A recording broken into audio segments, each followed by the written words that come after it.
Thank you again, everybody, for joining me on another episode of Artistology, the video podcast, LiveCast, IGTV show.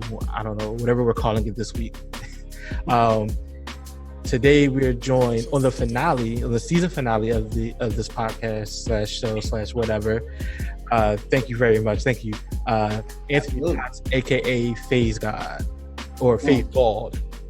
Phase God. See, you gotta put the God in there so it knows real. Exactly. Absolutely. What's up, man? How you doing? I'm just chilling, man. You know, working out. I had a couple of off days, so I'm just relaxing and trying to stay out this heat. You doing all right in this pandemic? Staying healthy and shit? Yeah, man. I'm trying to. It's a little.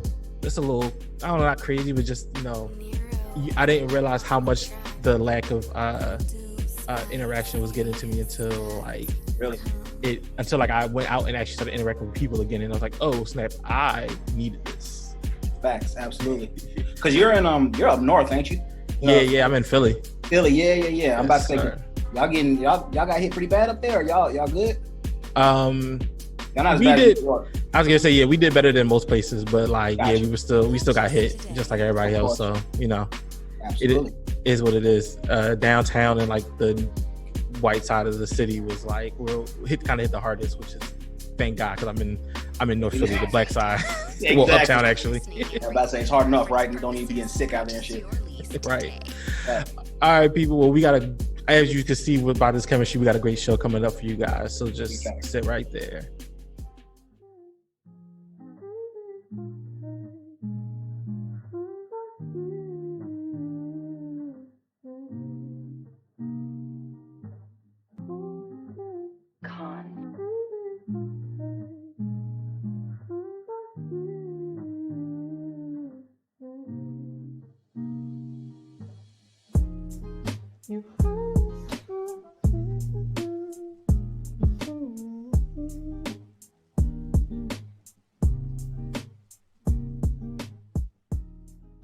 All right, sir. So we just gonna hop right back into it. What is the history behind your name, Phase God? Got you. So, for those who follow me and for those who don't, I actually used to be. I made a group and I was a leader of a group, multimedia music group called Phaser Gang. We had rappers, actual like graphic designers, artists, video producers, photography, all that cool stuff. That was like back in like 2014, 2015. So that whole era where everybody was starting to learn how to do their own stuff at that point. I started making my own group called Phaser Gang. Shout out Brell Rhymestone, Hadel, LDB Chemist, aka Fields, Accent. It was a lot of us, about 15 of us at one time in the group. Oh shit. Yeah, man. So we was pretty deep. That was the group that I was running with at the time, and then it kind of just flowed from there into me becoming Phase God. Because at the time I was going by like Tony P the King, which is like really like bland. Right. So I wasn't really like fucking with that anymore. So I kind of switched it over, made it a little bit more personal. Also at the same time, I was starting to really kind of dig a little deeper into my feelings on like religion and like really kind of understanding my beliefs and stuff like that, or possibly lack thereof. Just kind of really get into that ideology at that point. But it kind of threw together. Plus, it sounds a lot cooler. Yeah, definitely. It's definitely like different because I could, coming from an engineering background, I'm like phaser. So the only thing I think of is like the plug-in slash effect of phasing. And then I'm just like, oh, so like he's like the master of like being in sync with I guess with yourself more than anything. But being with like nature and stuff like that. That's what I thought about when I heard it, but And I can see that. I won't disagree with that at all. That sounds a lot better than my previous reasons. But also at the same time, people who I like to think that people who listen to my music kind of see the difference in changes in sounds. While there shows a consistency, there's always a difference, a notable difference. I don't feel like none of my projects really sound the same. Mm-hmm. And that's because I'm really kind of experimenting and going through phases with it, just to kind of try new sounds, see what works for me. Sometimes it works, sometimes it works, sometimes it doesn't. But I'm always trying to like do different things just to keep it going, keep it fluid, and keep it moving. So it goes through phases, as you would say. So I mean, I guess there's another reason, but again, it's not as cool as what you said earlier. So. And that's funny though, because I definitely noticed like the changes when I listen to your music. It's like you said, it's actually pretty succinct what you said. Like there's a consistency to it. Like I don't want to say your flow's consistent, but just like the way you structure a lot of your songs is consistent. But there is a notable like there's a difference between the tape with you and AM, was it AMWA? Amwa. Yeah, Amwa. Yeah. There's a difference between the tape with him and then the tape or like even the freestyle that you just put out a couple months ago, or I was trying to think of the one before Black that, like the first Challenge. One. Nah. It's the one with like Dream? Is that Dream Time? I don't know. It's one like 20 Dreams. Yeah, it's like there's like a difference between the two. You know what I mean? Facts, yeah, and it's like it's interesting because it feels like you went from like a not Jadakiss, but just like a little bit more hood to like a Uzi Vert type of deal. So I don't know. It's dope. I dig it completely. I appreciate it, man. Thank you. I would love for people to tell me if they didn't dig it, to let me know. So you were saying that you like it. I definitely appreciate it.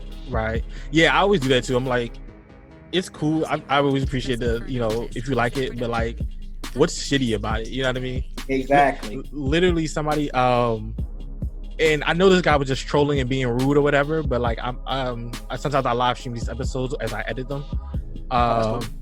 And one guy was, just troll. I guess he was trolling me, and he was like, "Yeah, your room's dirty, da da da." So I like made it a point in this particular episode to be like, "Let me check the camera, make sure, da da da." Because I'm like, even though like I can say, even I know he's trolling, it is something that you want to pay attention to. Exactly. So it's like, all right, let me peep that. Absolutely. So who are some people that you're listening to in terms of hip hop, and then outside of hip hop as well? Now I won't say outside of hip hop more importantly, but just like I feel like it's important for artists to listen to music outside of the genre that they're in. So I definitely want to know, like, because you're a professional, so like I know you're doing that definitely. I am not a professional, first and foremost. But people that I've been listening to lately, I mean, I listen to anything. I try to listen to as much new stuff as I can, just to, like, stay on top of it. Mm-hmm. The people that I keep going back to, it's not really too many, only because I'm one of those guys that once I hear like certain people, I really go back and like stick with them for the most part, unless it really stands out. So for example, I'm really into this artist named Open Mike Eagle from Chicago. Mm-hmm. I'm not sure if you're familiar with him, but I would say check him out. Definitely one of the, he puts you in the lane, he puts you in the mind of like an MF Doom, Madlib, all those guys, those kind of like eccentric hip hop rappers. Yeah. He's very dope. I would definitely suggest anybody who listens to rap music to check him out. Definitely kind of next level type rap shit, but I listen to him a lot, like almost on a daily basis. Okay.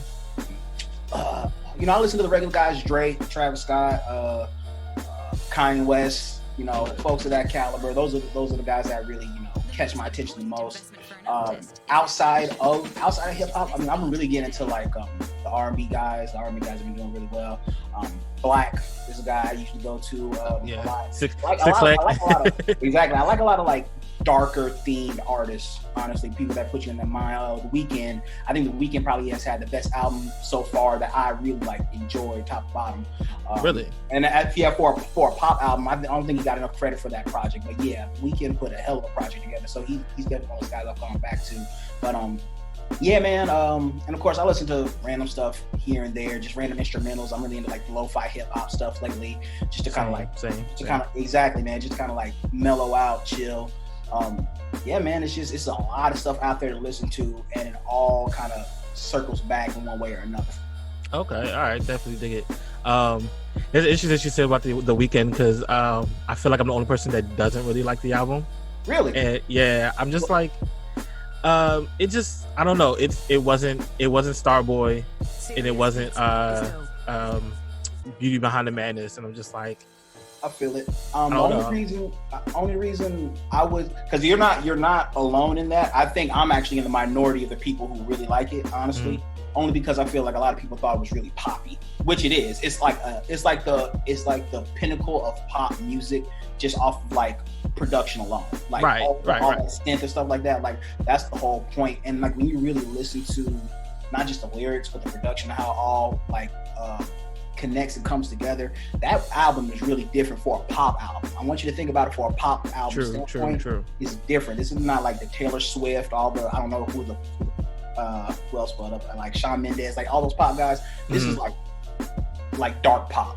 Right. So exactly. It's like dark pop, which is awesome. Weeknd does the dark stuff very well. And I was wondering like who executive, like obviously him partially at least, but like who executive produces like his albums, because like he's so good at just the dark stuff in general. Absolutely. It's like, I don't know, it's crazy to me, because that's like one of the consistent things about all his music. Like I said, I think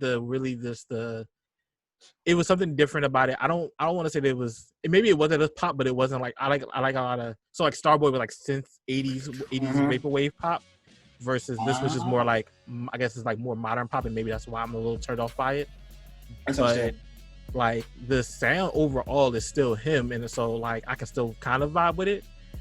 But like I need to know like, who was designing, who was the you know, if he's the house builder, who's the interior decorator for this album, because like he does such a good job, and like I want to get better at like being able to do stuff like that, just like see that kind of vision. Absolutely. Same here, honestly. You know, you really got to appreciate people like The Weeknd who have just a different vision of how to do stuff. Even when it's like sampling bits and pieces of others, he does it well enough to make it his own without copying somebody else's style. And you got to appreciate artists like that. Yeah, definitely. Exactly. Speaking of which, so who are some of your direct inspirations, particularly in music, past and present? Direct inspirations? It depends on what aspect we're talking about. I pull a lot from different styles. I just look to see what sounds good, and it all depends on the vibe that I go for. Like for example, you know, let's say I want to do a bit more of the dark stuff we talk about. You know, I take aspiration from like Travis Scott, right? Because I really enjoy Travis Scott. I enjoy how he's dark, but it's still a sense of like fun. It's like exactly. It's like a fun, dark, crazy trip that you go on. I love his performance, but then on the other side, I'm big on performing, right? So I love performing. Travis Scott is definitely one of those guys I look at and say, man, he puts a lot of energy into his shows. I want to replicate that energy when it comes to being on stage, especially for me being a heavyset guy. You don't see a lot of big people, you know, moving around, but I make it a point, you know.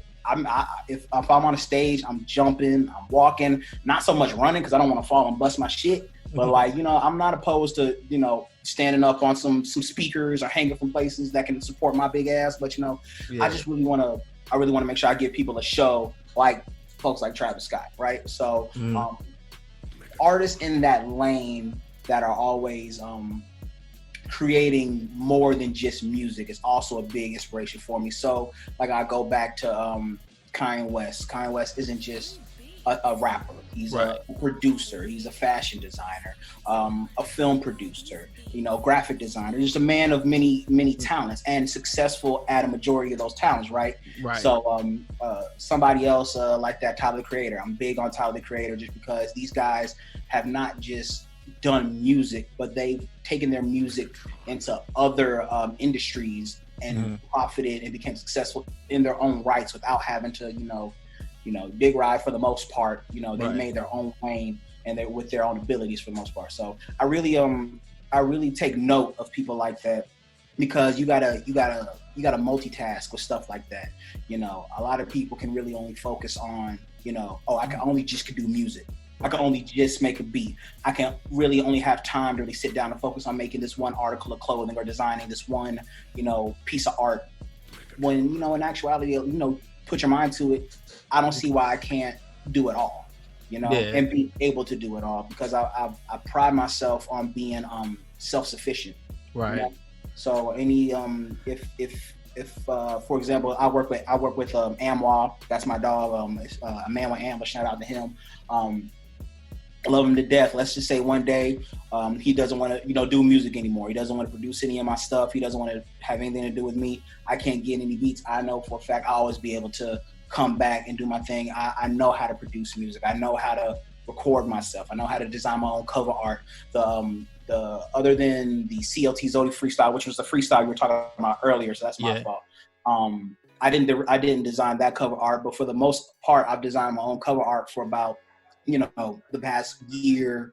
I've been doing my own, design, my own cover art, learning how to do it, learning how to get better. I'm just learning to mix and master my own stuff. So really kind of digging into that so I don't have to really, rely on somebody else. Now, I love to work with people. Always love to work with people, but at the end of the day, if everything falls through and I'm stuck by myself, I know I'll be able to, keep some kind of content coming through. Oh yeah, definitely understand that. That's something I'm trying to kind of work on and get better at. So that's kind of how this show started. Was just I wanted a way to let people know, hey, I'm an engineer, but also I'm a podcaster. Also, I do artist management. Also, I do this other thing, photography. You know what I mean? There's all of my other talents and stuff, and making an attempt to wrap it up into one thing. Which is also, it's interesting to me because I'm always trying to make sure people get paid, so to speak. I'm like, well, you're a rapper, just be a rapper. Go get your beats, because I feel like even in my industry, in mixing and mastering, everybody's so part of this, do it DIY thing that I feel like I don't want to say it takes away, because knowledge is power, but now you feel like you can do it yourself, so I'm losing out on clients because you could be my potential client, if that makes sense. And I know that's a little bit selfish, but at the same token, it's I spent 6-7 years in this industry. All of a sudden I'm losing out to some guy who went on YouTube and learned how to do it in 3 weeks. Exactly. Sure. Now, let me ask you something. With that being said, does that mean you have to compete, or do you keep your standards to where they are, and then just kind of, what's the one I'm looking for? You kind of narrow your clients to people who should be looking for your my expertise. Yeah, exactly. Yeah. So I want to say it's a little bit of both. I've definitely kind of narrowed, not narrowed the gun. I say I put myself in a position where I'm interacting with people, with other artists in general. So and what I told a bunch of these people in the group that I'm in a group chat with a bunch of rappers and singers, and I'm basically the only engineer, only person, if that makes sense. This is all I do, right? And it's because I don't need to be around other engineers. That does nothing for me. You don't need my services. True. You know what I mean? Absolutely. But people who would need my services are the people that are in that group chat. And I tell the producers and the other artists, it makes sense for y'all to be in this group chat, but also you need to be around people who aren't in your industry, who aren't other rappers. Who aren't other rappers. Get in front of people who are managers and execs and stuff like that, because those are the people that have the money that are looking for your talents. 100%. You know what I mean? And it's a synergy type of thing. So that's why I say it's kind of half and half on my end. It's by that, because also by the same token, I feel like I've also drastically lowered my prices in comparison to others. The going rate for people in my industry is somewhere between $250 and $300, and that's the low. But then I'm over here charging maybe $150, depending on who I'm talking to. You know what I mean? And actually, I've recently started this thing where I'm just what's your budget? What can you pay for? Because I figure more people is better than one person with the same amount of money, if that makes sense. Understandable. You know what I mean, it really depends on what's comfortable for you. But absolutely, man. I mean, you should always know where your worth is, because I mean, you, like you said, you've been doing it for 6-7 years. They're gonna hear that difference with you, because right. Opposed to somebody else who just happened to start 3 weeks now. So I definitely get it, man, for sure. Yeah, it's a really hard thing. trying different price points. I'm in another group on Facebook with a bunch of engineers, and I told them, I just charge this amount of money, and they're like, no, like you're supposed to charge more, and I agree. Like, yes, you should know your worth. You should, definitely be charging. I should charge more, but the people who I would say, like, but I need to eat now. I don't need to eat later. 2 days from now. You know what I mean? So It's like it's really tough to find that balance. So in the case of, because you said, and I kind of bring this up, you said you're not a professional, but I know you've gotten paid for shows. So like I have. This is true. Yeah. So exactly. At least I was brought up to say that's a professional. And I mean, you know what? I'm not gonna disagree with you. I love to be a professional, so that's I'll take it for sure. So is there a way for you to strike a balance when you're negotiating contracts on what you pay, on what you want to get paid versus? Honestly, I have a few ways to do it depending on how it's done. I just, first and foremost, I love performing. Mm-hmm. So I would perform. I probably shouldn't say this. I mean, honestly, like if I could just perform and just perform my music forever, I would love to do that. If I could just be able to live off that and not have to work or do anything, I would just love to perform and just do my music, right? And I would do it for free. I would love to just perform and do my music in front of live audiences for free, right? But I need money, right? Right. So price points really always depend on who I'm working with. Mm-hmm. There's always kind of like needing to, again, find that balance, kind of understanding understanding what I'm worth, being realistic of the crowd I can bring in, realistic on the marketing is going to take to bring these people in. Mm-hmm. And then, a bunch of other things I gotta situate to be sure, okay, I'll charge this much, or, if somebody offers me a show, hey, we can pay you, and I say, hey, that's not enough, or I might need to work it up, or that's fine. It all depends on who I'm working with, what the setup is, what the situation is.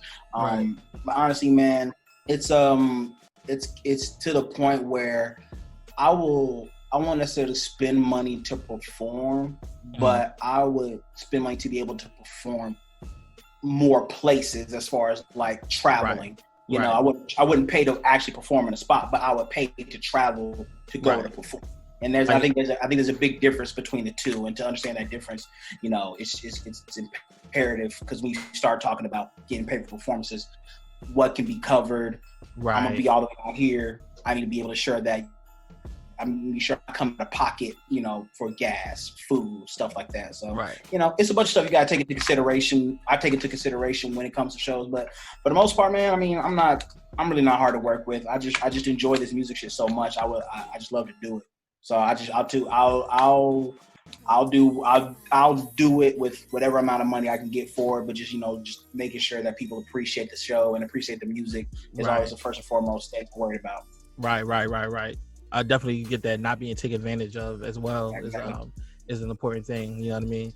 Like, one of the things somebody told me to do is, regardless of what monetary value I accept, always set the price. So if I send you an invoice for doing a show or whatever, the invoice is going to show what my regular price is or should be, and then what I actually charged you.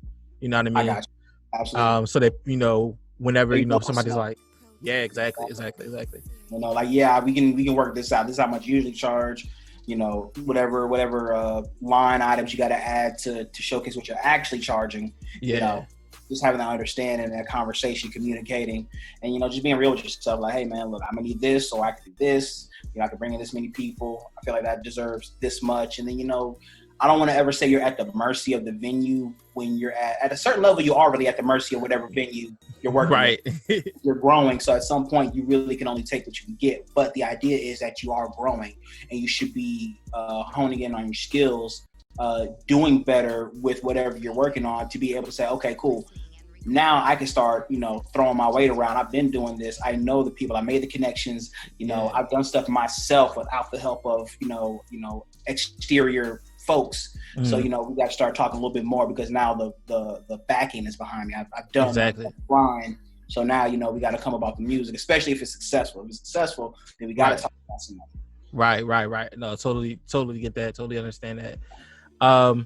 So kind of speaking of which, and this is kind of an odd question, I feel like now, and I've been thinking about taking this question out. And I'll tell you why in a second. But what are your thoughts on the industry and its future, and then that versus the underground scene? Okay, I'm glad you didn't take that out. That's a good question. So, first question was, what is the future of the industry? Well, what are your thoughts on it and its future? My thoughts on the industry and its future. I believe the mainstream music industry right now is definitely being shaken because there's a lot of variables that have changed over the past, 10, 15 years where music has become so digital. It's become so easy to access music. Anybody that can pawn a laptop for like a couple $100 has a studio in their laptop. Right. It really doesn't take all you gotta do, even somebody on I don't know, offense to any McDonald's workers that listen to this, but all you gotta do is save up a couple McDonald's checks. You can have a fully set up studio to get a decent sound and the way the internet is set up now, you can just put your music anywhere for either free or, for a small fee. You can have it in the hands of millions of people. Right. Potentially. Now, that's where, of course, the difference is you start to talk about marketing and getting it in front of the right people. So that takes a little bit more money. But that's the difference between, the industry before and the industry now is that's when these labels could be, hey, we'll give you the money to record and market because you don't have access to the stuff. So all you got to do is just sign this contract. We basically, own you for the most part, and then we'll give you access to all this stuff to continue to make music so you don't got to work a regular job, right? Right. But now, in this day and age, again, we can set up we can do this, what we do now. See how you have your mic set up in front of a computer? That's it. We're ready to go. As far as like recording, as far as creating, just what we were saying earlier, it's nothing to go on YouTube, learn how to mix and master to a certain extent. And the bar for quality mixing and mastering has gotten to the point where almost anything passes as long as it's catchy. So you gotta really check the duality of the music from then to now because it's just so interesting how stuff has changed. Because really it's an artist market. Artists really can and are running the show, and the labels are noticeably trying their damnedest to be able to control it all because nobody knows what a stream's worth, but everybody's streaming. Right. So, like, how does that even make sense? Like, the only way we can really get money off music because nobody's buying CDs like that. So that's a physical piece that we're missing. So now sales just can't be, this is how many albums we sold. No, I streamed this many times, whatever. But what does that stream mean? Right. It means because it's not the same for Spotify that it is for Tidal. Tidal's not the same as Apple Music. Apple Music's not the same as YouTube. SoundCloud started playing. See, there's so many variables, so you never know what to really do. Labels don't know what to do, so that's why labels just kind of throw everything out there just for something to catch, and it's starting to slip through the cracks because a lot of these labels are letting bullshit artists really be bullshit and then put a lot of money behind bullshit artists and end up losing it because they're just not able to keep up with the times. The internet is moving faster than these labels. So to answer your question, that's my thoughts on the industry currently. Now in the future is going to be to the point where I think all these smaller labels, everybody's going to basically have a label at some point because everybody's looking for, everybody's creating a business, right? So a lot of these music-minded, music gear artists are going to go ahead and create a label, an LLC for their label, start their own label. Again, everybody knows how to record music. You can cut the middleman. You don't have to worry about a label paying you when you can get monthly checks from doing your BMI. Yeah. The label. So I think the future of it is going to be a lot of these artists creating their own labels. A lot of these labels trying their hardest to either acquire smaller labels that are really successful or spending a lot of money to still be able to compete in an oversaturated market, or they're just going to start switching around and start doing a whole bunch of crazy shit. I don't know. But it's going to get interesting. it's definitely going to get interesting for sure as time goes, because again, with music just being so easily accessible, because, you know, years ago, back when, I don't know, we were like, what, 10, at least 10, you know, we had to set up studio sessions. And, right. You know, people have to set up studio sessions, spend money, real money to get in the studio. Right. Now, I had this set up in my house. Right. So I'm home. I can record. If I really wanted to, I could probably record a whole album here in a week, have it ready to go on Apple Music, Spotify by the end of the month. Right. I do have some new music coming out in the end of the month. So yeah. Nice. So. Good plug. And just, you know, before I ask you about the underground scene, so it's actually the reason why I was thinking about taking out the question, because kind of on the opposite end of that spectrum, where you think there's going to be just a billion labels, I don't think there's going to be any labels, because there's no point in having a label. I don't need to be a label, I just need to be an LLC, if that makes sense. You know what I mean? And I'm only the LLC because of the government and taxes and protecting myself and my personal assets. But and I guess I don't mean to cut you off, but I think we're saying the same thing. There's going to be a lot more independency within the music industry. Yeah. A lot of these people, we used to do whatever to get a deal wherever they could from these big labels, but now you do not have to, when you have artists like Russ, who's not signed, is able to sell out venues, you know, with little effort. You know, so you gotta respect stuff like that. Same with Chance, who is still not signed and got famous as being not signed, or J. Cole, who went and just started his own. Like, J. Cole's not signed anybody. J. Cole started. He has a distribution deal, I think, with Columbia, but he ultimately owns his own label. I got you. Signed a Rock Nation. Was that a management thing, or was that a label? I'm actually not sure. That might have been a management thing, because I know Dreamville is what appears under a lot of his label stuff. So that it could be a deal where they, like, you know, like kind of how what was it? Maybe Music and Meek's thing was a thing. You know what I mean? Could be something like that too. But you know, it's all that same vein. You know what I mean? Absolutely. No, sure. I definitely agree with you. Yeah. In comparison to the mainstream, how's your thoughts on the underground scene? And granted, I know that's different from city to city, but you know, as far as the way you see it. As far as I see it, I mean, of course, all things considered, with the coronavirus, shutting down a lot of venues, a lot of opportunities. I've been talking with a lot of artists, man. A lot of artists they're not hurting. Well, a lot of artists are hurting because they're not able to, you know, travel, tour, do what they want to do. They want to stay as safe as possible, but you know, we can't perform. A lot of these places are still shut down to a lot of people. Can't tour like you want to, so everything's really kind of become more confined. It used to be all outside, not just confined to whoever you can reach on your computer, right? Right. So, as far as the underground is concerned, the underground has had a shift, and I think a lot of people are starting to see the difference between people who are really, really about this music shit, and people who you can tell, okay, well, they just have the ability and the opportunities to be able to be outside with it, which, you know, warranted them to create, right? But now that everything's shut down, they can't do shows, they can't go out like that, they can't party, hit these clubs or anything like that. You know, a lot of these artists can't really do too much, you know, because I mean, that takes another level of dedication and planning to now you have to sit down in his computer and figure out how you can get your music in front of somebody's screen instead of being outside with them. Granted, people are still outside doing their thing, but the atmosphere has changed to where, you know, you can't send your song to your local DJ and be like, yo, throw this in your mix real fast. You know what I mean? Absolutely. So I think the underground is definitely having to adapt.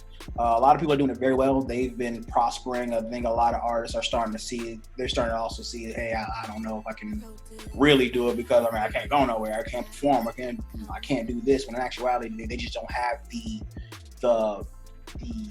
mental, I don't want to say mental capacity. They don't have the ideas to keep content flowing, so they're kind of just stagnant, right? So I think the underground, as far as what's being made, however, I mean, people are still making music. You know, again, it goes back to what I was telling you. Everybody for the most part has some type of recording ability at their house, whether it be on a phone, you know, on their computer, you know. Where there's a will, there's a way. Exactly. There's a will, there is a way. So people are still creating. It's just now we have to be way more wiser about how we get it to people. Yeah. I definitely think it's definitely shifted the atmosphere of being a independent artist, because you're definitely having to switch up how you're moving. So I think it's for the most part, it's really weeding out the people who aren't really about the music shit, for sure. Right. Definitely. Okay.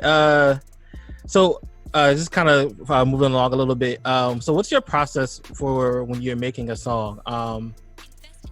And because I just listened to it, if you could, you could use the freestyle. What's it called again? Zodi freestyle. Oh, CLT Zodi freestyle. Yeah, you can use that as the frame of reference for your process of making a song.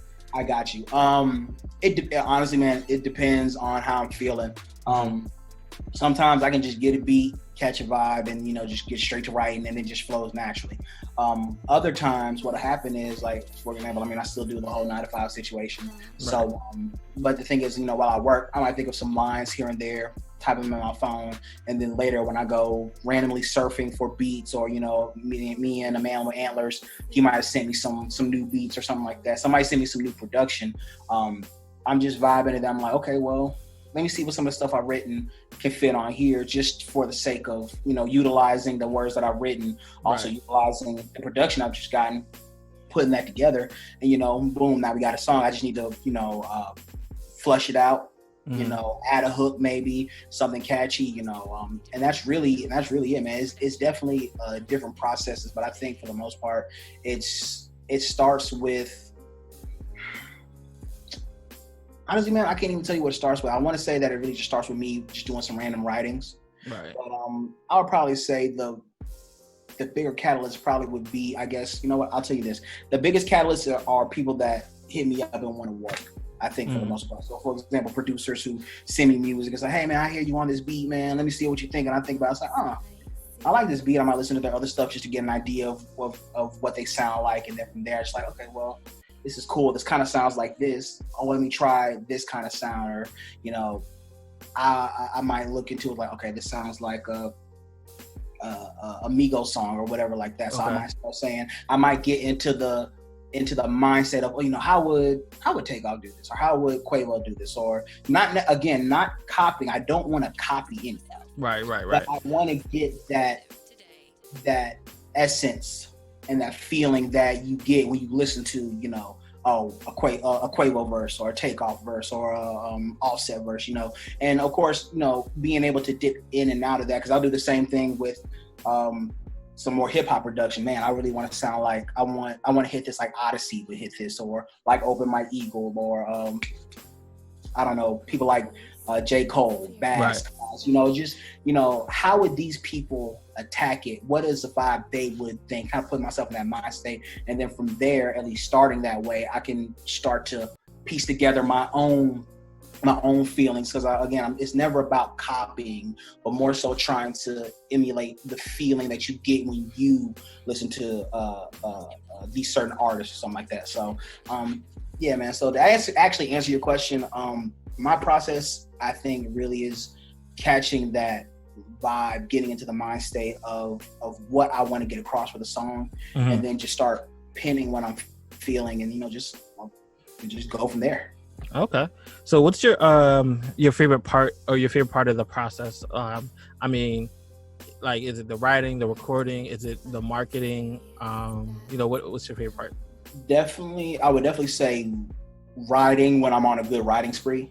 Is probably good, because it's just natural. It just starts coming together. It's like almost a puzzle. Like, you ever put together a puzzle, and at first it's not really coming together, but you done put a couple pieces here and there, and then you start seeing the picture come together. You're like, oh, okay, and then the pieces just automatically start putting themselves together. Like, okay, I know this, that's this, that looks like this. So the picture starts coming together so much faster because of, you know, you putting that time into it. But yeah, man, that's really what it all takes. That's it's interesting that as I was thinking about it, one of the spark of your catalyst is the spirit of collaboration. Yes. Because I forget who I was watching. I've been watching a lot of like music talks and speeches, and that's one of the biggest things, at least back in the 90s, was collaborating and talking to folks and networking basically. And well, who are your resources? All right, well, let's both of us go talk to them, get on the show together, now everybody, you the promoter and this other person's cool, so it's always interesting that's like the catalyst. Absolutely. And it just opens up so many more, I won't even say opportunities, but just doors to meet new people just in general, because you're whether it's a new fan or a new your network, and that's it. Right. And I've been like definitely trying to take advantage of that too. I just on a personal level, like I've realized my network is bigger than I really give it credit for, because I'm such a like introverted, closed off kind of person that when I started kind of branching out, I'm just like, oh snap, like y'all really out here, y'all really for me a little bit, you know what I mean? And it was cool to find out, you know what I mean? Definitely. So I definitely get that. So outside of music, what's some of your like, what do you like to get into? Honestly, man, I can do a lot of stuff. Like I was telling you earlier. As far as what I've done, I've acted. I film my own. I film my own short films. I work with people to film short films. Okay. I've attempted to write stories. I've worked with people on writing stories, but I've done writing outside of like musical writing. Like actually, I started. But is this all stuff that you? Because when I'm asking the question, I'm more talking about like I don't want to say like hobbies, but just like something you're doing just because you like to do it, if that makes sense. You know what I mean? Okay. Like football, basketball, stuff like that. I mean, if that's what that is, then that's cool. Honestly, man, damn, I got to figure out if I got even hobbies or not. I mean, no, I feel you. No, for sure, man. I mean, listen, I used to game all the time, and now I don't anymore. I'm trying to get exactly, back into it. Exactly. Like I used to enjoy playing video games, but I mean, honestly, I'm using the PlayStation 4 more for like Netflix and Hulu and shit. It's more than anything, right? So right. Hell, I just beat Borderlands 3 like a month ago, and I was gonna try to start. I got like 3 other games that I haven't even opened up that I got back on like Black Friday last year. Ain't even opened yet because I just don't have the. I don't know, man. I just don't have the like. Don't get me wrong. I'll still play. Right. Leisure. Right. Hardcore game, like finish the game, do all this stuff. Like, man, I ain't done that in years just because. I mean, like, I much rather put more effort into creating, something for people to experience along with me, because it's an experience for me. I enjoy the act of creating. That feeling that I imagine game developers have when they create a game and it goes out into the world is kind of what you're after. Is Absolutely. That, and it's actually what I'm always after when I go to mix somebody's song. It's like, and this kind of what excites me too is I mix this song, I know it sounds good and I'm excited for people, so you kind of get more excited for that than sitting down and playing a game. That being said, at least for me on a personal level, activities similar to that, or just honestly even to some extent just going out to hang with friends, not to do anything, just to chill, just to be at your house and chill. I miss that shit too, like, because I feel like a lot of times now I'm not doing that anymore, and I feel like I need to start just do stuff just to do it. Yeah, exactly. Nah, I'm right there. I'm right there with you, man. I definitely I might need to pick up some more hobbies now that you mentioned that. I feel like not that I've centered my life around doing music, but I enjoy music, so it takes up a lot of my life. Whether exactly. Well, I guess that'd be happy. I mean, I listen to music. As a matter of fact, I'm not sure if you're familiar. I mean, I do, weekly reviews on Friday of just new music because I'm just into music. I love listening to music. I love having conversations with people about music. That's really why I do these reviews. So to just have that conversation and just be able to communicate with people about their feelings, get the idea of their perspectives. Because I feel like I have my takes for the most part are pretty spot on. But I have people like, oh man, what the fuck are you talking about? Why would you think that? Why would you think that? And then it sparks a dialogue. Yeah, it sparks the dialogue, and I definitely enjoy having dialogue. So I guess you could say, honestly, talking with people could be a hobby of mine. I do enjoy talking with people. Like I've been enjoying this conversation we've had since we started this, interview. This call, yeah. Exactly. So I definitely enjoy speaking with people, getting to know them, getting to know their ideas or perspectives. Because I just think that's how you kind of better yourself as a person when you really start understanding your fellow man. Like we don't have to agree on everything. 100%. But as long as we have that mutual respect to be able to speak to each other with, that same level of respect, man, look, it's always beautiful. So I definitely could probably do that, me speaking with people more so a hobby than mine. And the two things that bring that together, weed and music, apparently. Well, apparently, man, look, hand in hand, apparently. Right. So just if you don't mind me asking, how old are you? How old am I? Yeah. 28. 28. Oh, you're not that much younger than me. I don't know why I thought you were like 25 or something. Man, that's a blessing. See, look, I shouldn't even told you, man. You got to bleep that out. You know, black don't crack. So I can't about to say black don't crack. But I still don't want to give him any. I don't want to give him any indication I'm older. So I'm gonna let that 25 slide. Since you said that, I'm gonna let that. I ain't gonna let that rock. That's what you put on all your shit now. I'm 25. Yeah, I'm 25. They be lying in the industry anyway about their age. So I'm definitely. I can get a 20 just to know I can get a 25-year-old off. Like that sounds terrible. Pause. But just to know I can get the age of 25 years. Yeah. You think me that like that? I'll take that for sure. Hey, listen, because I've been looking fucking 40 my whole life, so I need. You still make it look good, man. Listen though, it's been I say 40, but just I always look older. I've been getting into clubs, since I was like 15, just because of that. Wow, for real? Just because you look older? Yeah, don't even card me nothing. Don't ask me no questions. Man. Was that like disrespectful or not? How'd you take that? Because you in the club at 16, but the nigga thought you was like 45, so it's like, all right, man, I know you can get in here, so go ahead. It's like at first, because you're a teenager, so you're like, all right, that's cool, whatever. But then I got into once I got to 20, about 21, basically when it didn't matter how old I was to do anything. Yeah, it was like, no, this is some bullshit. Like, I don't want to look older now. So that's that's crazy. Right, it evolves. It had its advantages. You know what I mean? When I go out for job interviews, because I look more mature to begin with, I feel like I get it. I mean, outside of just being a fucking man, I feel like I get a little bit more respect. Just because I'm older, but 30. 30? Wow, yeah, really? Just turned 30 in April. Wow, awesome, man! Happy birthday! Happy super belated birthday. See, I would have honestly, man. I wouldn't have thought 30. I definitely would have thought, around 28, 27 for sure. Okay, all right. Well, maybe it's evening out now. I've been hanging around young bucks. Exactly. There you go. Absolutely. So that being said, in your 28 years of life, what would have been your biggest obstacles? Not necessarily just music based, but if it pertains to the music, then definitely.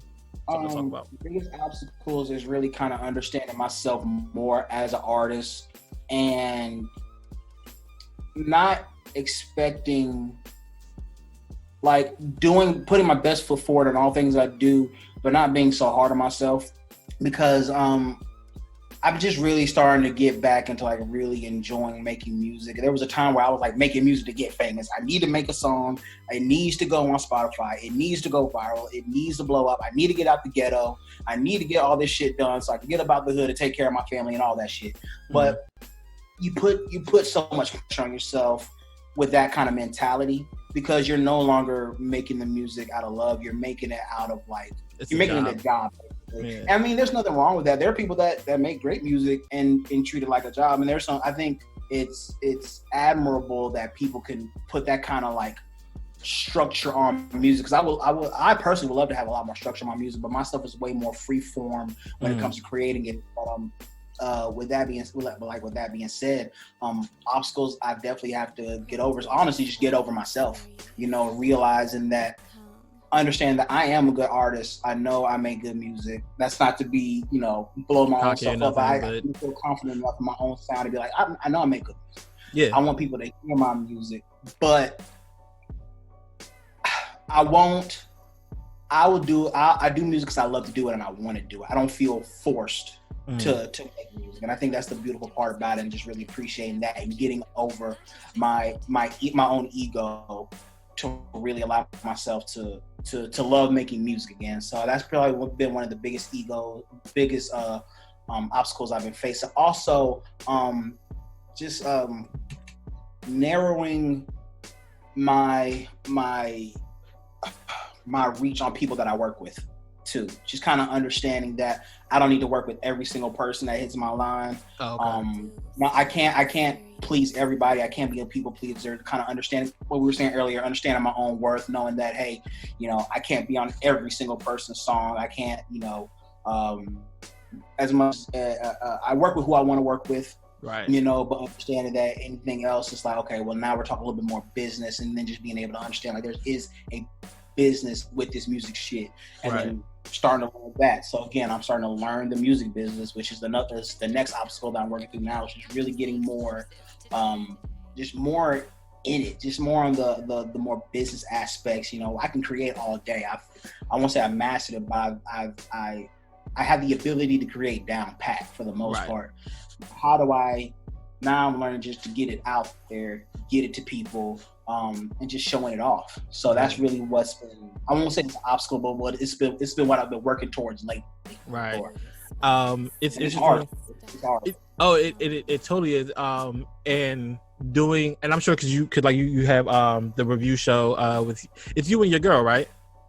Yeah. We've done some reviews together. Yep. Shout out Jahani. Okay. I wasn't sure if it was like you and Jahani or if it was just you. It was just your show. I wasn't sure how the structure worked. It's usually me doing the reviews, but we've done reviews together, and she does her own like reviews for like YouTube channels and stuff like that. So we made that channel work together on. We have our separate series, but we do stuff together too. So but yeah. But yeah, I say that to say like, so I'm sure you experience this as well, where like, and I'm currently experiencing this where I'm trying to like figure out how to market this show and where it can fit somewhere. Not even going in front of you. I've been trying to shop it to another, like to actually for it to go onto YouTube for its second season, awesome. And try to figure out how I can market it so that it can live somewhere else, because it's not gonna, I feel like on it living on Instagram, I feel like it's not gonna blow, or it's not gonna blow the way I want it to. I feel like it's on another channel that's already got content and subscribers already rolling in, and they're just like, hey, check out this new show, and if you like it, you like it, whatever. I feel like that would be a better fit for this show. But I'm just learning, like, learning how to do the hashtags and figuring out how all of that works, and just the marketing and the business, like you said, the business side of all of this. And it's so difficult. Like you said, man, it's just. It is, but it's not impossible. I don't want to make it seem like it's impossible, but it's just one of those things where if you're not willing to take time to sit down and really learn it, then you're not. Especially as we get older, we have a bunch of other stuff happening, so we really have to etch that time out. Again, going back to what I was saying about learning how to be a little bit more structured.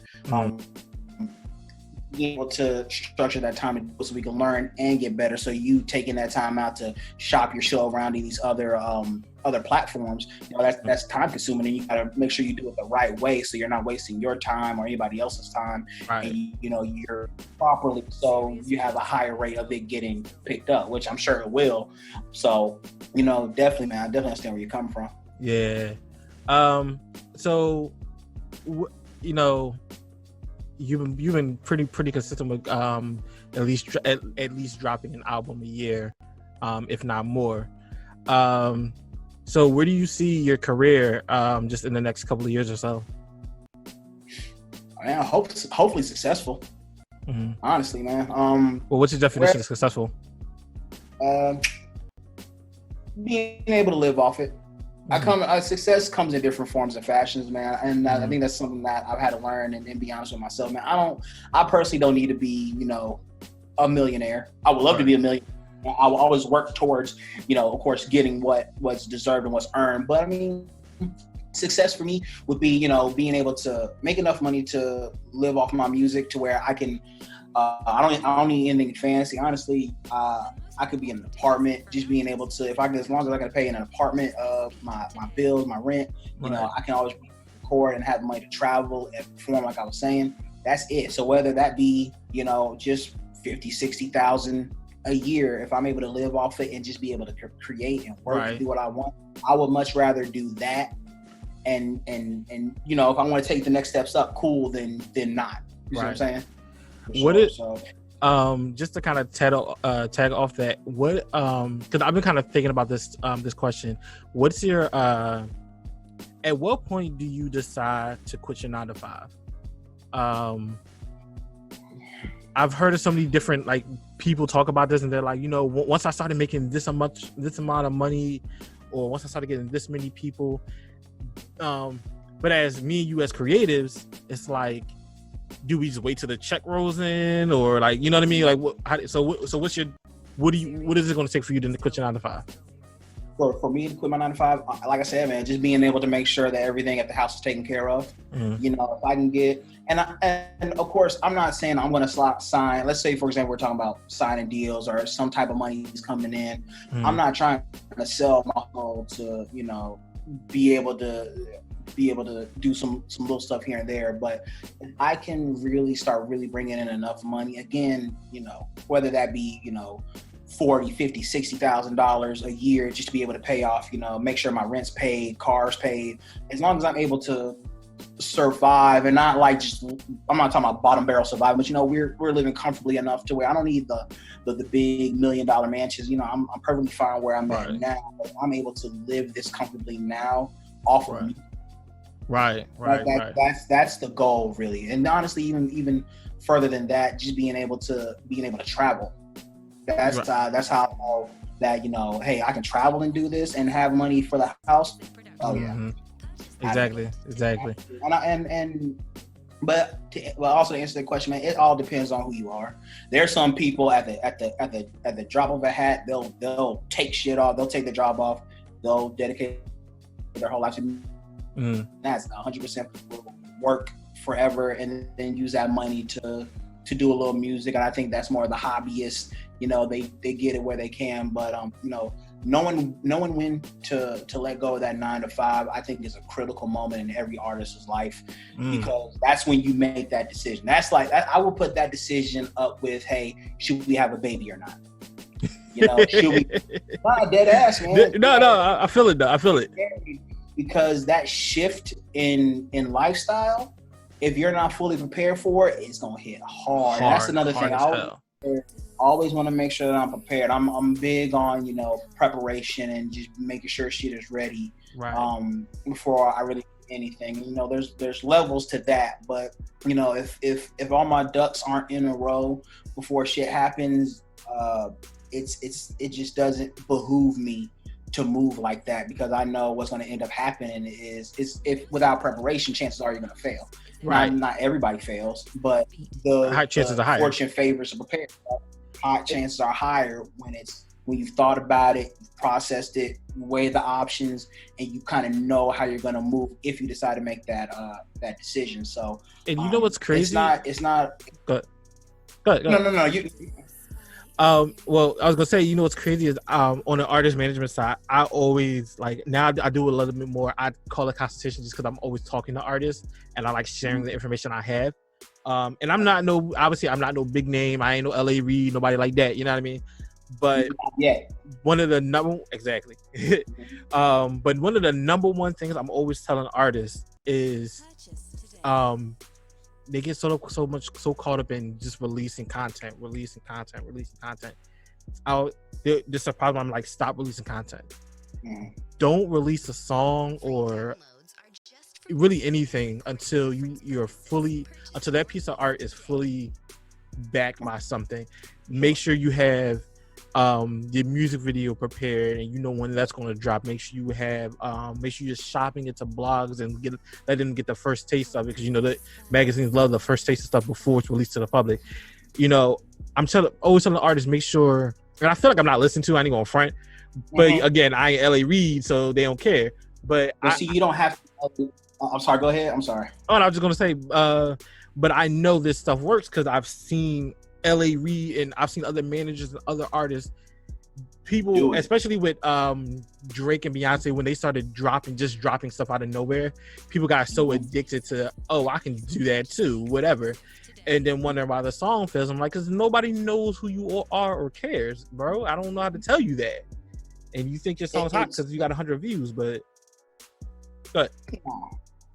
see, and it's acts like that give that false sense that, you know, it's kind of almost like when Lil Wayne would go and say he would go in the booth and just freestyle. Now everybody thinks they can go in the booth and just freestyle, right? And it's not, or do a one take Drake, or you know, like you said, just drop a whole project without anybody knowing, and then have the nerve to wonder, oh, why didn't anybody listen to it? I was telling people that it dropped. I'm like, nah, man, like it's so much deeper because there's so much information now. Everything is always moving. There's always something new. So you have to be able to not only stand out, but continue to stand out until you've gotten your project's message across. And then you got to be able to do it again and again to be successful. Right. So, right. You know, it's levels to it, man. And if you don't plan, if you don't prep, you're just wasting time, effort, and money. Exactly. You know who's really he's actually really good at that. You know, I feel like they slow down a little bit. You and our friend Farragami. Yes. You know, especially back when he released what was it called? Zen Rap. Like it was so in my face for like I think 6 months before it dropped, that when it dropped I was like, all right, man, let me just go listen to this genre real fast. Like not to say I breathe a heavy sigh like that, but it's just like it's out now. Finally. Yeah, like finally. It's like, you know, like when a lady gives a baby, you like having a baby, you're like, yeah, you're still pregnant, like come on. And then had pregnant, like, all right, well, let's do this now. You see that Facebook post like, oh, he's here, like, let me see what this fucking baby looks like, man. She's been pregnant for like 3 years. Exactly. This is exactly how that works too. And that actually might be a concept I might take, like, because I never thought about it that way, and so we were just having this conversation, but like. I might develop that. It's like a real life plan. Like I already have a plan, but it's like 3 months. But like a 9 month, like, listen, just talk about the shit. Well, I mean, that's what you're supposed to do. I mean, that's just you know, it's marketing. You continue to tell people about it until motherfuckers can't. Because think about it, how many times have you seen like ads on Facebook and you keep seeing the same shit? Like, what is this? I don't want to see this. And then one time you just get curious. Man, let me see what this is. So I can, you know. I don't know if you've been getting ads. I don't know if you've been getting ads for this app called Caffeine, but they do like battle. Like I think URL just went over there or whatever, and I like battle rapping as it is. I haven't downloaded it yet, but like I keep seeing ads for it in the battle raps. I'm like, I'm gonna go download this app because like you've been in my face for exactly, and I can't get away from the ads. So, boom. Exactly. But see, again, with that being said, it takes money to do it. So you don't, and it goes back into having either that budget, that money behind you to be able to push it so that you continue to make money, or, you know, you're just gonna drop a link on Facebook and you drop it a couple times a day for a week, and then that's it. Right. Or another project that you do the same shit, man. Right. And it's not just a couple of weeks. It's not even, you know, it's months of this stuff.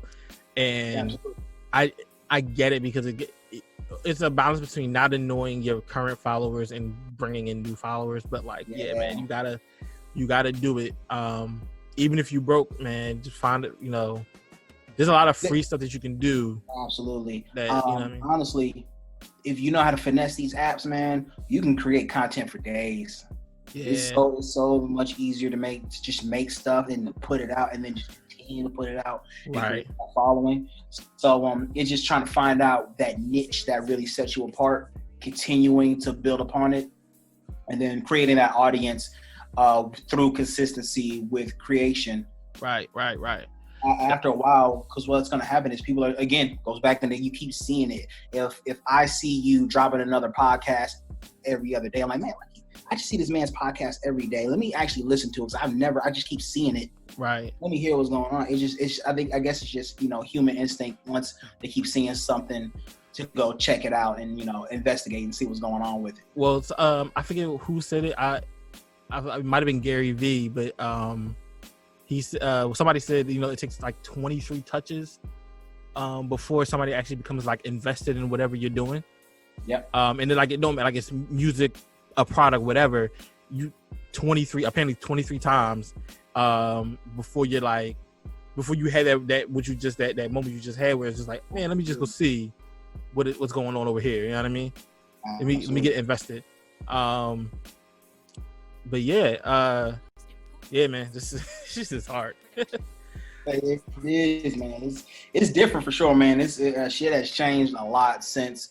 I don't want to seem like we've been doing this for a while, but like since we were younger, watching the big artists that we kind of grew up, kind of go through their trials and tribulations, and then see how they try to adapt in this new age. You can kind of really see and feel the difference, because those same artists that we had highly touted while we were in like high school, early college years, stuff like that, to now kind of see them almost kind of struggling just to stay relevant, just because they don't know how to work the new equipment now, work the internet, work these social media pages.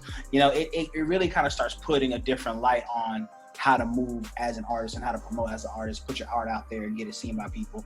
So it's different for sure. Facts. So if you weren't, and I know we talked about hobbies earlier in the show, but if you weren't doing this, like, what would you be doing? Probably acting, filmmaking. Okay. Yep, acting and filmmaking. Honestly, yeah, I would probably do a lot more of that. Probably a lot more writing. I would love to start writing some books, even short stories, comic books. I just feel like I want to tell stories. Honestly, yeah. I want to entertain people with stories, and just have them being able to get engulfed in the words that I've put together. Just because I feel like I can tell a story a bit more differently than you're used to. Especially coming from a young Black man's standpoint, I feel like there are not a lot of Black authors to really give you a different outlook on not content, but just a different outlook on writing and stuff like that. So, right. When you think of anytime I think of a Black person writing a book, I think of like an artist who's written a book about autobiography, or maybe somebody in the music industry, a Black person in the music industry. Right. I rarely feel like I ever see anything written by. There's no YA fiction artist. Exactly. Black artists, just that I haven't seen or is as highly respected or seen as like a Twilight or whatever new tween book, soon to be a movie is out now. I don't see that the same for the Black community or the minorities out here. So I definitely would want to add my creations to that list, just to be able to say, hey, we Black people, we can do stories too. We can write comic books, and there are Black people, and there are Black people that write comic books and draw comic book characters, write anime, all that cool stuff. Right. But just being on that same level and being respected in that profession, it's just different, and I don't feel like we get a lot of respect. So I definitely want to be one of those people definitely want to be one of those people in that industry to really start getting into it and really getting some acclaim for it. Yeah, definitely. So why and I know you just touched on your story with Phaser Gang earlier. But let's talk even before that. Why did you start making music in the first place? Why did I start making music? Yes. Music runs in the family. My dad plays music. He's a saxophonist. He plays instruments. I've grown up watching this man perform. Okay. And perform in front of audiences. People loving his music. People coming up to him after he's performed, and it's like, oh man, you were awesome. You love it. That's my dad. Like right. You motherfuckers get to see him perform, but I get to go like home with them, and he gets to like cook me food and shit like that. So y'all don't even get the exclusive shit that I. But like, it's just like growing up and really seeing my father really kind of just You know what's crazy?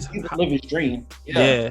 You know what's crazy? How common that is in the industry. Nepotism is always interesting because people like kind of frown upon it, but like there's so many people like I think Common was it Common or maybe No ID, one of them, who like maybe both of them, whose parents were musicians or artists or working in the industry, and then there's so it's always interesting to me. That's like, oh yeah, my dad was in music, But see, but the difference is, and I mean, I'm not trying to set myself apart because you are right. There are a lot of people who say, oh well, my parent did music. So but the thing is, more so my fault.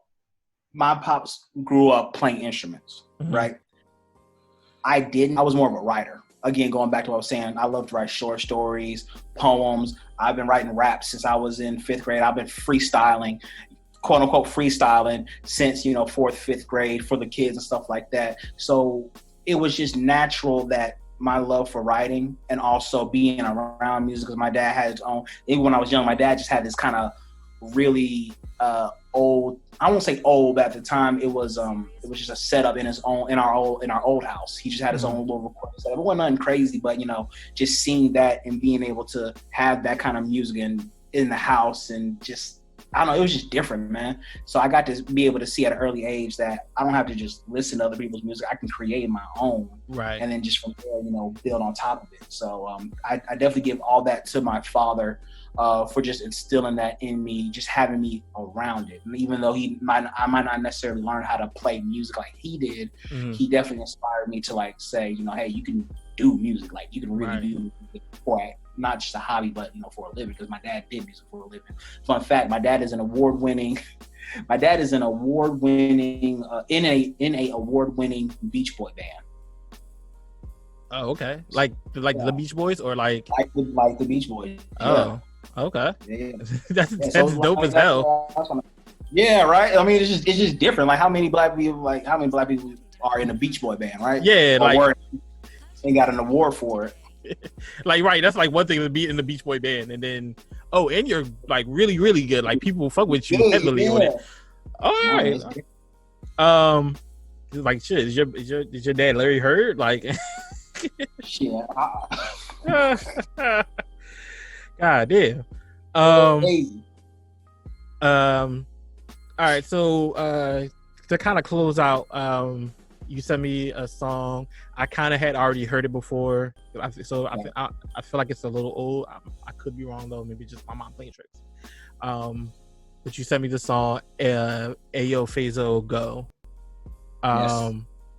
which is a poppin' ass song. Very, very it's not, I don't want to say it's like a club banger, but it's just like a really energetic, like I was really like doing my little jig while I was listening to it, you know what I mean? And that's what it's all about, man. I'm just about putting that. I just want to put energy. Like I don't think I really make club records. I probably could. I think that's one of the things I was really into. I was like, to make something like you would hear in the club. Right. So I think the sound kind of started developing. I think it's kind of instead I think the same aspects of it, the energy of it of a club record with a little bit more like lyricism in it. Mm-hmm. And that's really kind of the sound that I really kind of lean towards now. It's just like a lot of energy. I try to make sure that the flow is tight, crazy, stuff like that. So yeah, man. So yes, so speaking of which, what inspired Ayo Phazo Go? Me? It's just really getting back into understanding myself. Really, I think it's just the next step in, my artistry is, because the Ayo Phazo Go is the single, is one of the singles off the same project of the same name coming out on the 28th. I was telling you. Mm-hmm. So Ayo Phazo Go is the name of the project, dropping on 28th of this month, August. So this project really is just about really just having fun and really just kind of just letting it all hang out, letting just writing what I feel, throwing it out there, and just having fun. A lot of it is a lot of energy, a lot of fast rapping. There's a lot of like just I only got one feature on there. I'm gonna surprise you guys with the feature, but nah, man, it's just something that I feel needed to happen for me because I really enjoy the energy of hip hop music, of rap music, especially when it's like really aggressive, really hard hitting, heavy bass. That's really my sound because it's just something that you can feel. We can start feeling that music. That's really the goal of my stuff. So that's what this project is that like I want y'all to feel it, listen to it, and just really like, man, I'm gonna turn some shit up. I might flip a table, set it on fire, kick down the door or something like that. But then also at the same time, that's the initial feeling. But then you might sit down like, hey man, play that song again. And then you might hear something like, wait, what did he say? He said what? Oh, that's a little deeper than I was thinking. Let me go ahead and re-listen to this whole thing because I'm telling you, you're gonna listen to something that you might not initially catch. Yeah. So I mean, it's just one of those things where I'm just I love songs like that. Kendrick Lamar's Untitled Unmastered is like that for me, like almost every time I listen to it, where it's like just over like this different level every time I listen to it, and I think part of that always does come with age too, because it's like I like music where when you're young it means one way to you, but then for instance I don't know how into this you are, but The Killer's Hot Fuss, that album, I haven't heard had Mr. Brightside on it. Really? Oh, got you. Okay. So that entire album is just as good as Mr. Brightside. Like it's really a banger. But like I'm listening to songs on it, I'm just like, at first I was just listening to it and I'm just like, like this song might be about the murder of, or this album really might be about the murder of like some woman he was dating.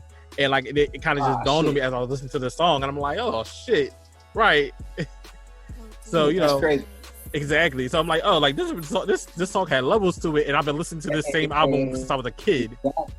Absolutely. And it's always interesting because you never realize how much you're not listening to music until you keep listening, and then you start hearing stuff. You're like, wait a minute, has he been saying that the whole time? Right. Ooh, now you look at the whole song differently. Exactly. So I guess obviously you kind of feel great about the song, but like if you want to expound on that more and then talk about like who talk a little bit more about you. I guess you're dedicated to yourself, but also like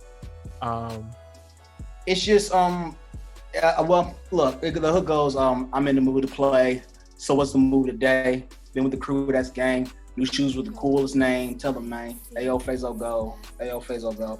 Like, I mean, like, I'm in. Like, it's honestly, man. It's almost like staking my claim with that first line, man. Like, I'm in the mood to play. Like, I mean, a lot of the time, like, I've really kind of. I won't say I've sat on the backside. I've kind of just been in my own lane. Like I said, I work with people I work with out there. A bunch of artists that I do love. There are a bunch of. I have a lot of respect for a lot of artists in and around me, or around me for the most part. But I do believe, my talents. I do believe in my talents a lot. But I'm not really the braggadocious, boast. I'm the best rapper ever. I'm really out here about a lot. Like I play it cool. I let the music speak for myself. I speak for itself. I let the performances speak for itself. People gonna recognize it once they see it. But with that being said, I think Ayo Fazo Go is kind of that stamp. It's like, bro, like I'm in the mood to play. We can do whatever. Like I'm music shit. So how y'all want to do it, and that's what the tape is gonna show. Like, man, look, we can do the turn up shit. We could do some heavier shit, some deeper shit. It can go either way, and I want people to really start understanding, like, this ain't a one trick pony that you're dealing with, man. Like, we can take it however we can do it however you want to do it. Right. I'm just kind of, I guess it's more so letting I won't say letting other artists know, but just letting everybody know, like, man, look, you better. It's about time to start paying attention to what's about to go on, because it's about to really be some next level stuff for sure. No, for sure. And considering you got a couple of write-ups on in a bunch of magazines that I was keeping, so it's about that time. Honestly, I feel it heavily. I appreciate it, man. I mean, it's been a slow grind. Again, shouts out to all the people. I just really enjoy. I just really love, talking with people and just working with people with these outlets. Even when you hit me up to do this, I mean, I appreciate it immensely. I can't thank you enough just to take time to reach out to me, because you didn't have to. You could have talked to anybody, from the Carolinas, because you know a lot of artists. I know you know a lot of artists, which you just being an engineer, but right.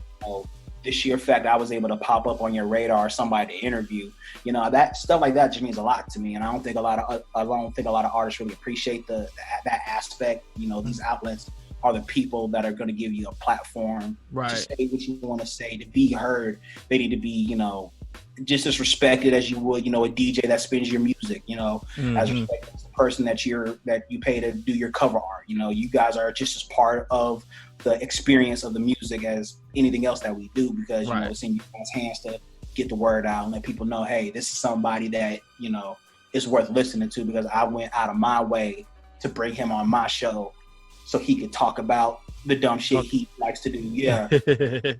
Talk his shit. Exactly. And with that being said, man, I'm pretty much out of questions for you, man. You want to just leave the crowd with anything? Plug your socials, whatever you want to do. This is your time. Absolutely, man. Well, first and foremost, my name again is Tony Peter Phase God, or just Phase God. That's Phase God, PHAZEGAWD, because I'm ignorant. Make sure you guys check me out on all the social media. I'm on Facebook, Phase God, Instagram, Phase God 704, Twitter, Phase God. I'm not hard to find. Matter of fact, not to sound like this, please forgive me, sir. I say this every time. I don't mean to sound like a dickhead, but dog, like really just Google me. You'll find everything you need to know. Never feel right saying that. It always sounds like a flex, but like it's just so easy just to say, dog. Like when you really are Googleable like that, like all you have to do is just Google that, and it's gonna pull up everything. Like it's literally the easiest thing to say. Like, dog, like for real, like Google me. Like you'll find it. Check out the website, www.praisefacegod.com. I got my own website, man. Like it's I'm really out here, and I'm always about communicating. I would love for people to just message me, talk with me. I for the most part, again, on no dumb shit, I'm always answer back, and we can always just shoot the shit. Right. So, yeah, man, very active. Love talking, but yeah, man, that's it. Holla at me. Man, yeah. They'll go August 28th on all streaming platforms. Tell you people to check me out. Boom. There you go. Yo, listen, just on the Google thing, because I started doing that now because I am now Googleable, like, and that shit. Yeah. I never looked at it as a flex, but I think it's the way I'm saying it too, because I'm just like, yeah, man, you can just Google me on as opposed to no, just Google me, like I'm here, out here. It's weird because you never want to be like that guy's like, nigga, Google me, bro. Like you know what's up, bro. I tell people like, bro, easy thing, just Google my name. Everything pops up right there, immediately. Boom. And that just shows you, and that's just a testament to people who are really working. Because if you're one of the first people that pops up when you're Google, Google's a search engine in the world and stuff. Like, if somebody types in your name, you're the first person out of almost like billions of articles or potential articles.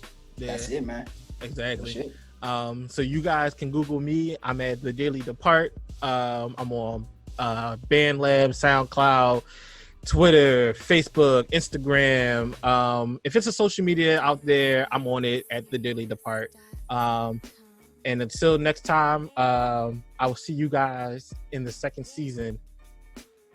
Thank you guys before we roll out, thank you guys so much for joining me in the last 16 weeks or so. I cannot thank you guys enough. Today, the episode 13 dropped, and or not today, the other day, episode 13 dropped.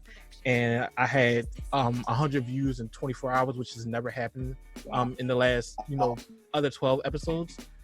So guys, just thank you. Keep on showing love.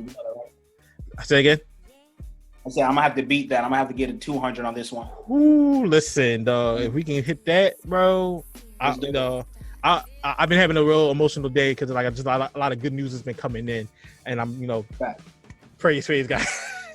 Yeah, hey, but let's do it like this. Hey, I'll put it like this. If we can get 200 in 24 hours, I'm gonna do a little something special for somebody. I'm gonna send them like a pack or something, like a merch pack. If we can get 200, you choose the person that you want. I'm gonna send him a merch pack. We do it like that, all right? We hit 224 hours. Hey, listen, it's lit then. It's lit then. So you guys, yeah, like I said, follow me on Instagram and everywhere else, and I'll see you guys in the second season. Peace. Peace.